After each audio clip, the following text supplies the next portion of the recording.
Williams के जज्बे की कहानी अब आने वाले समय में पीढ़ियां किसी परिकथा की तरह सुना करेंगी। वाकई जो सुनीता विलियम्स ने किया वो कमाल था। जो एलन मस्क के स्पेस एक्स के ड्रैगन ने किया वो चमत्कार था।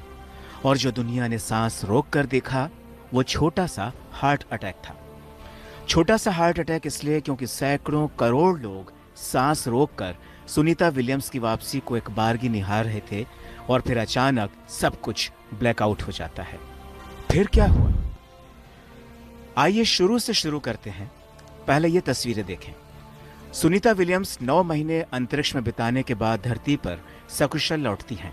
बुधवार की तड़के सुबह स्पेस एक्स का dragon capsule Sunita Williams, Butch Wilmore समेत चारों अंतरिक्ष यात्रियों को लेकर फ्लोरिडा के समुद्र में लैंड करता है।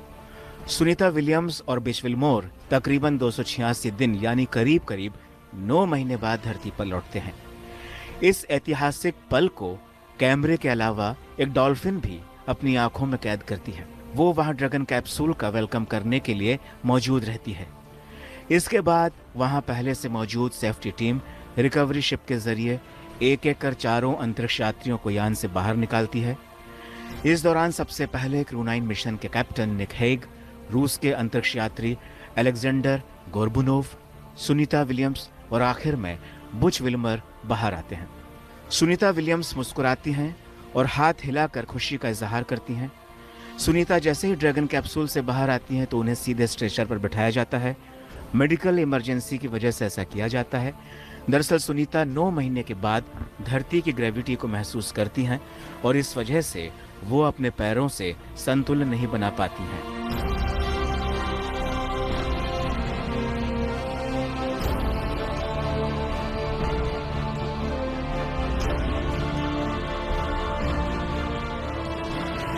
तो इस तरह सुनीता विलियम्स एक ऐतिहासिक यात्रा को 17 घंटे पूरा करने के बाद सकुशल धरती पर पूरा करती हैं।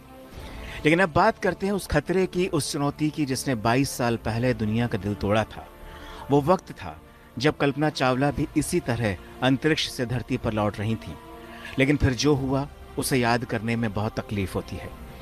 यही वजह थी कि इस बार भी सब भीतर से डरे हुए थे, दिल धड़क रहा था, सांसें रुकी हुई सी थीं, क्योंकि अब कोई भी सुनीता को खोना नहीं चाहता था। जब सुनीता के धरती पर लौटने का सफर शुरू हुआ तो वो 17 घंटे का समय था। लेकिन इस बीच एक मौका आया उन 7 मिनटों का जिसने नासा और स्पेस एक्स के दफ्तर में सन्नाटा पसरा दिया था। ऑस्ट्रेलिया में था वो वाला। That was my favourite 100 of yours. Aamir भाई, एक फोटो मिलेगा क्या? हाँ ऑफ कोर्स। नहीं, वो रणबीर के साथ। बहुत बड़ा फैन हूँ उसका। अरे फोटो क्या पप्पी दे देगा अपने। लैंडिंग के पूरे प्रोसेस में सांसें थाम देने वाले 7 मिनट कुछ ऐसे थे जो सबसे ज्यादा चुनौतियों से भरे हुए थे। जैसे ही स्पेसक्राफ्ट ने धरती के वायुमंडल में प्रवेश किया तो उसका तापमान 1900 डिग्री सेल्सियस से भी ज्यादा हो गया। उस दौरान 7 मिनट के लिए कम्युनिकेशन ब्लैकआउट हुआ। उस दौरान नासा के स्पेसक्राफ्ट से पूरी तरह संपर्क टूट गया। स्पेस एक्स के ड्रैगन के साथ उन 7 मिनट तक कोई संपर्क नहीं था। लेकिन फिर 7 मिनट बाद ही बुधवार तड़के लगभग 3:20 पर स्पेसक्राफ्ट से दोबारा से संपर्क बहाल हो जाता है। ब्लैकआउट के ये वो 7 मिनट होते हैं जो किसी भी स्पेसक्राफ्ट के धरती के वायुमंडल में प्रवेश के लिए बहुत अहम होते हैं। दरअसल जब भी कोई स्पेसक्राफ्ट अंतरिक्ष से पृथ्वी के वायुमंडल में प्रवेश करता है तो उसकी रफ्तार लगभग 28,000 किलोमीटर प्रति घंटे की होती है। इस रफ्तार से जब कैप्सूल गुजरता है तो वायुमंडल से रगड़ खाता है और फिर उस घर्षण की वजह से कैप्सूल का तापमान बड़ी तेजी से बढ़ जाता है, जिससे स्पेसक्राफ्ट क्रैश हो जाता है। इस दौरान स्पेसक्राफ्ट का मिशन कंट्रोल से सिग्नल टूट जाता है और यान के साथ किसी भी तरह का फिर कोई संपर्क नहीं होता है। तापमान के अचानक बहुत बढ़ जाने की वजह से ही स्पेसक्राफ्ट के आग के गोले में बदलने की आशंका तेज हो जाती है।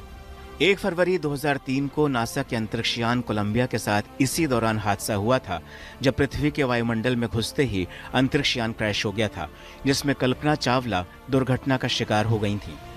यही वजह है कि धरती में प्रवेश के समय ये 7 मिनट किसी भी स्पेसक्राफ्ट के लिए बहुत महत्वपूर्ण होते हैं। इस दौरान नासा का स्पेसक्राफ्ट से संपर्क नहीं रहता है, लेकिन ड्रैगन किसी देवदूत की तरह 1900 डिग्री के तापमान को चीरते हुए सुनीता विलियम्स और उनके 4 साथियों को सुरक्षित धरती पर ले आया, जिसने देश में भी लोगों को खुशी से झूमने के लिए मजबूर कर दिया। अब अमेरिकी राष्ट्रपति डोनाल्ड ट्रंप का बयान आया है, जिसमें उन्होंने नासा, एलन मस्क और स्पेस एक्स को बहुत बहुत बधाई दी है और थैंक्स कहा है।